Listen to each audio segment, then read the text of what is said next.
They say breed the best to the best and hope for the best. Vekoma broke well on the outside. But you don't expect to get speed like this. It is Vekoma, the one to catch. Vekoma has a 5-length lead in this grade 1 corner.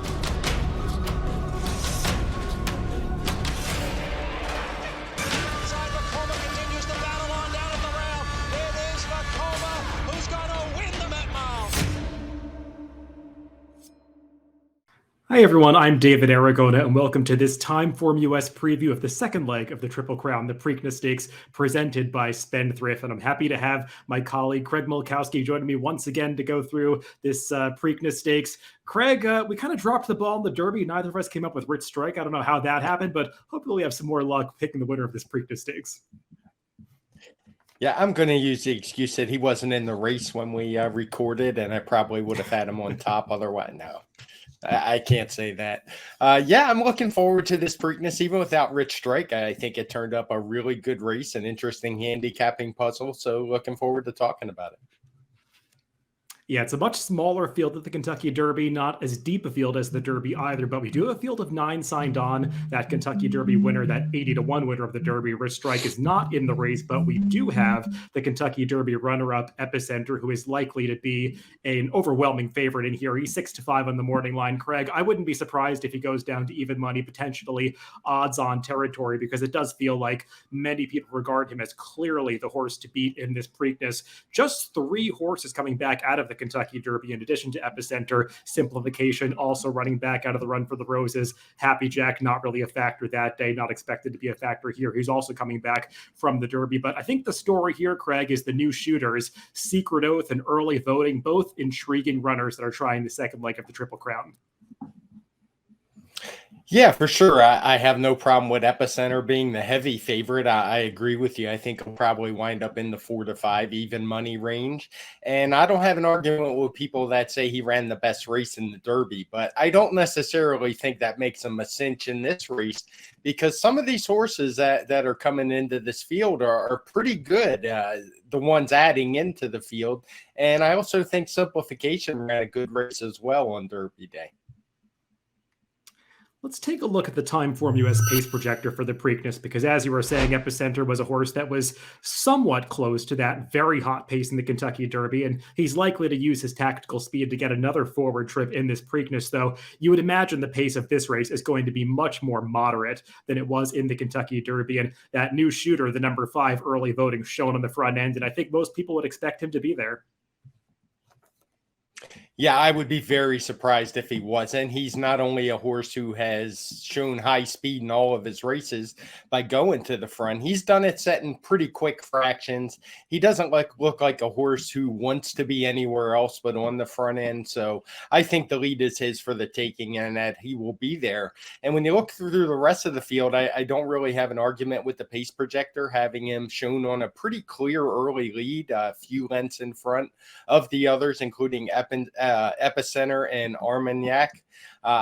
I would say if anyone was going to challenge him, it would probably be that 7-horse Armagnac, just because his 2 wins have both come in wire-to-wire fashion. So maybe the plan is let's go and see what we can do. But I would question, when you look at the 2 intervening races he has run in Stakes Company, both out in California, he just wasn't able to keep up with faster horses. So my guess would be, even if he tried to press Early Voting, it's not going to turn out very well for him.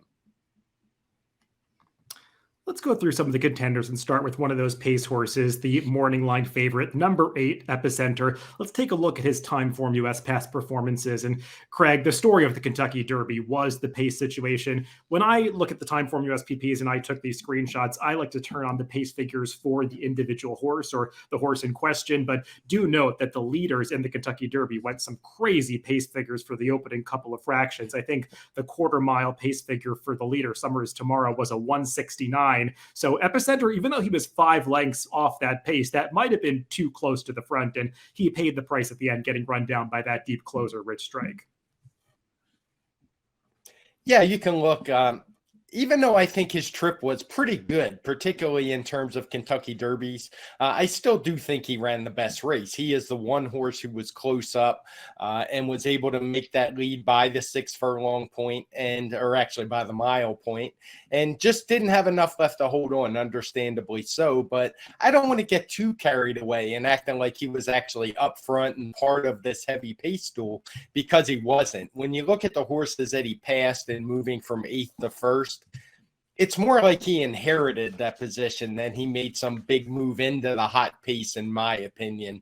You look at those horses in the chart, they all were backing up as he was going by him and continued to back up through the race. So I think that move might be a little bit of an illusion. So while I do think he's the horse to beat for sure, and he probably was the best horse in the Derby, I don't think he laid over the field and was like some 3 or 4 lengths the best.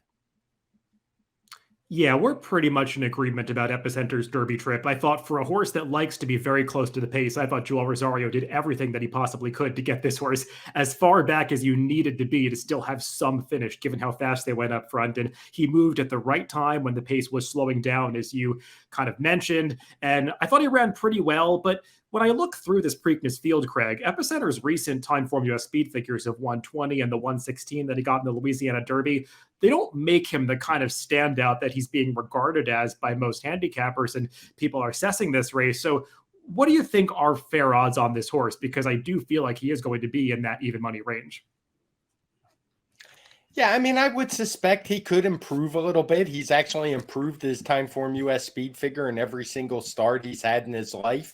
So he could move into the low, even the mid 120s here, which would make him tough to beat. But it's not a guarantee. I mean, at some point, the improvement's going to stop, or he could get a tougher trip. It's just hard to say. But for fair odds for him, I wouldn't want any parts of 4 to 5 or even money. I think maybe 2 to 1, 5 to 2 range would be fair, probably more closer to 2 to 1. But I do think there are some other horses who are nearly as fast coming in that are going to give him a run for his money. Let's talk about that other major player that's also exiting the Kentucky Derby, the number 1 Simplification. He was the 4th place finisher in the Run for the Roses. And we talked about Epicenter getting a great trip. I would say the same is true for Simplification, as Jose Ortiz really made the most of this horse's versatility, because we saw through the winter in Florida that Simplification was a horse that could be effective up close to the pace, but also rally from farther back in the pack. And they took advantage of that ladder running style in the Derby, getting him much farther off the pace than even Epicenter or Zandon was, to be about 11 lengths back at that first call. And he made a good run into the race, just couldn't quite finish it off at the end. But I thought that this horse did prove in the Derby that he's a runner of some quality. He is. I would say he's one of the things we actually did get right when we talked about the Derby, that he was the horse to like coming out of those Florida preps, and he ran the best of the horses in there. And yeah, I thought it was a good effort from him. He ran a 115 speed figure, his lifetime best. He's going to need another jump up to get into this race, but he also doesn't need to be 11 lengths behind the lead. I think it was a really good ride. He's shown, I mean, he's a horse who's won a race wire to wire, a stakes race at Gulfstream. He can sit well off the pace and he can track the pace. So he's really versatile, gets a good inside post position, and I expect him to be a player in here. Yeah, I think it's really a question of which horse moves forward off the Kentucky Derby. Epicenter obviously ran that big race. As you said, if he improves again, he'll be really tough, but it's not always a guarantee a horse can come back in 2 weeks off a career best effort and improve on it or even repeat it. So if he takes a step backwards, that opens the race up a bit. A horse like Simplification has just been steadily improving throughout the winter. I don't think it was a big surprise that he ran well in the Kentucky Derby despite those 35 to 1 odds. And like you said, he's not a horse that has to be a deep closer. I think with John Velasquez taking over the mount, breaking from the rail, he's going to be much more forwardly placed in this Preakness. Craig, one of the most intriguing contenders in this Preakness Stakes is the filly, the number 4 Secret Oath. She was the winner of the Kentucky Oaks the day before the Kentucky Derby, and she was a pretty dominant winner of that race. She covered a lot of ground, went wide around that second turn, making her run. She was clearly the best on that occasion. I think it's just a question of how that form stacks up against these male horses coming out of the Derby and some other races. Yeah, she's done very little wrong. I mean, her one loss in her last 5 races, I believe it is, was mostly due to a really bad ride in the Arkansas Derby. tough trip, a few bad decisions gone wrong, but she's run fast. She ran a 116 in the Oaks. She's been improving every time out, so she doesn't need to make a giant step forward to contend here. The one thing I do think she's going to need is some pace up front, and for me, that's a little bit iffy. And I don't just mean some pace. We have early voting who's going to set the pace and be pretty quick, but some pressure as well, because she is a filly who likes to make that big sweeping move, go to the front. Not that she has to go wide. I mean, she's proven she can run anywhere on the racetrack, but she's going to be behind some horses and have to pass a lot better horses than she has in her wins so far. Yeah, I agree with that. I thought that we saw everything come together for her in the Kentucky Oaks, and she got a respectable 116 TimeformUS speed figure. I just wonder if she's going to be able to better that performance against the tougher field coming back just 2 weeks later. It felt like she was cranked up for this race. Feels like this is just kind of the cherry on top or gravy after that, trying the Preakness. The connections have already said they're going to give her a layoff after this race, which kind of leads me to believe that maybe she's just, reaching the end of her rope a little bit. So I have trouble making her good enough to be my top pick in this race, but I'm not going to be surprised when she runs well because she is a horse, as you were saying, that has a lot of natural talent.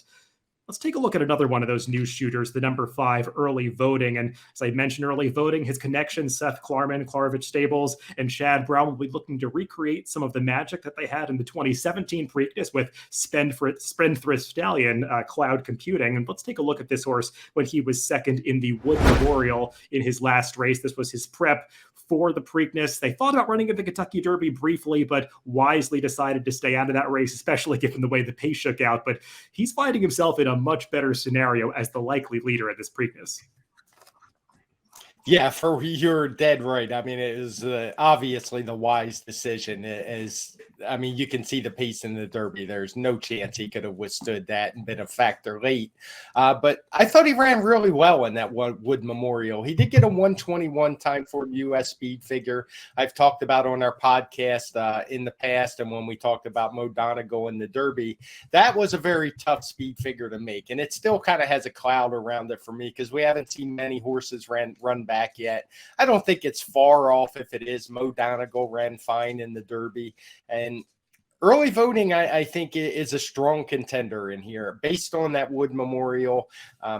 Mo Donegal doesn't get him if he doesn't get an absolutely perfect ride that day. He saved ground every step of the way, was just able to get him in the final couple strides. And I also think another factor that could help Early Voting in here is the pace of the Derby, because jockeys tend to remember things like this. And I've seen this overreaction many times in the past where the pace was just so crazy fast that it might go the other way in the Preakness. So I won't be surprised if he's on a lone early lead and setting very reasonable fractions.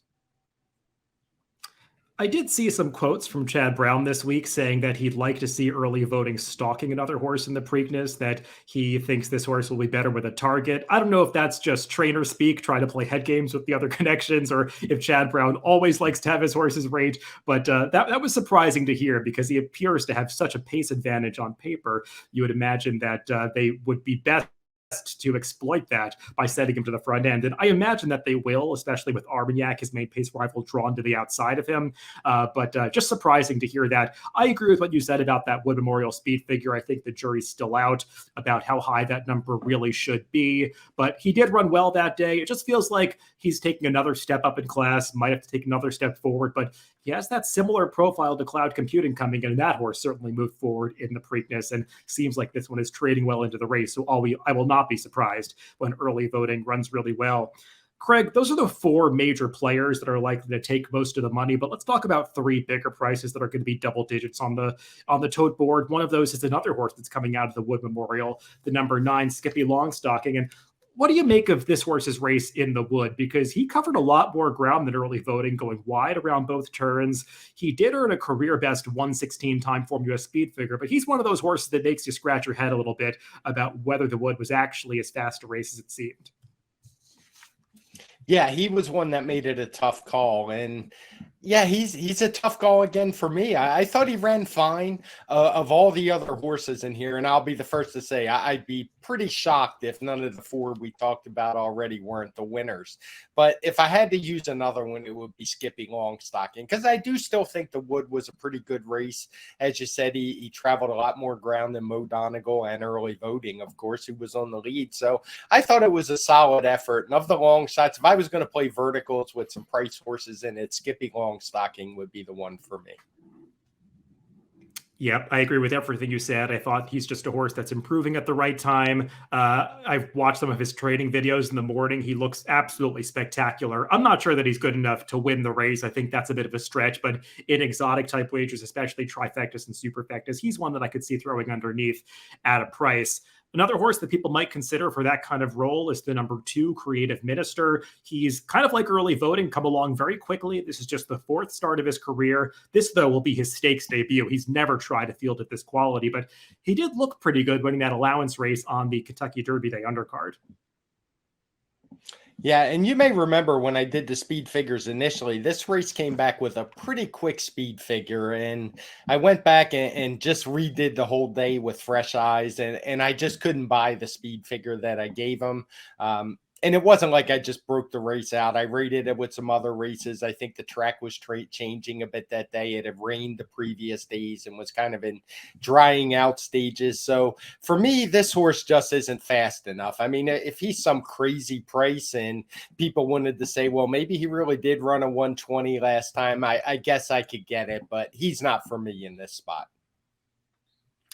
Yeah, some people will make something of the fact that his connections did supplement him to this race for, I believe, $150,000. I guess that's a vote of confidence, but most of these connections, they don't get too many shots of the Triple Crown, so I don't want to read too much into them wanting to participate in one of these races. It does feel like he'd have to take another big step forward for a pretty inexperienced horse. One more runner to take a look at is the number 7, Armagnac. Let's check out his last victory when he won at Santa Anita just 13 days ago. So he's coming back on even shorter rest than the horses coming out of the Kentucky Derby. Craig, he got to the front end over this 1 mile and a 16th event at Santa Anita and was able to dominate, beating his other former Bob Baffert trained stablemate who took all the money, High Connection. But this is a big step up in class for Armagnac. It is. And not only that, his speed figures, he comes in lacking. He's only run 110 and 111 the last couple times out. So he'd need to find another 4 or 5, even 6 lengths to be competitive in this field. And I just don't see how the pace is going to work out for him. Early voting is a faster horse.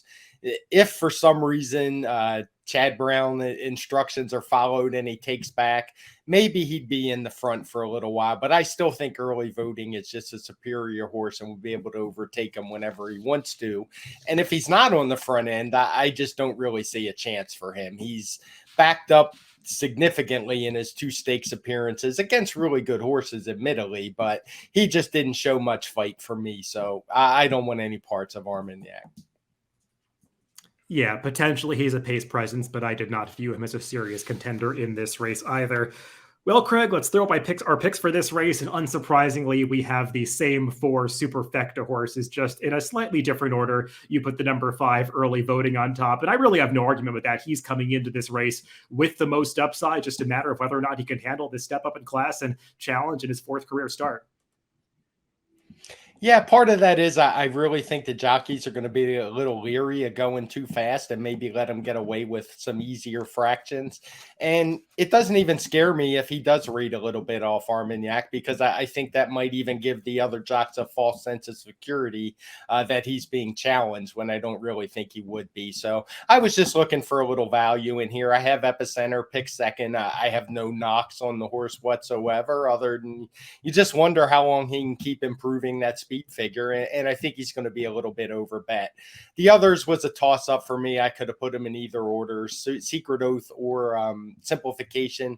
Both are going to need pace to run into, I think, although Simplification does have that more tactical speed. So it will be interesting for me to see what kind of trip is worked out by his rider. Yeah, we have similar feelings about that favorite Epicenter. He is way the horse to beat. Just kind of when I went to go make a value line for this race to try to figure out who I was going to pick, there was just no way for me to put him on top and feel like I was getting anywhere close to a fair price on him. So I wanted the horse that I thought would potentially offer the best value, and that's the number one, Simplification. I feel like he could drift up a little bit from that 6-1 morning line, maybe to be in the 8-1 range. And that would be good enough for me on a horse that I think does have the races to potentially win this if Epicenter does take a step in the wrong direction coming off that hard effort in the Kentucky Derby. And I just like the versatility that Simplification has to offer. I don't think that he's going to be that pace compromised in this race because he can go forward from the inside if connections choose to do so. And I like that his trainer and owners were so gung-ho after the Derby of touting how well this horse came out of the race and how much they were looking forward to the Preakness. So hopefully he's one that can take that step forward coming out of the Kentucky Derby. But no surprise, Craig, that we've got the same 4 horses highlighted here, both taking small shots against that favorite Epicenter. So good luck to you if you're playing the Preakness this weekend, and thanks to Spendthrift for sponsoring this video.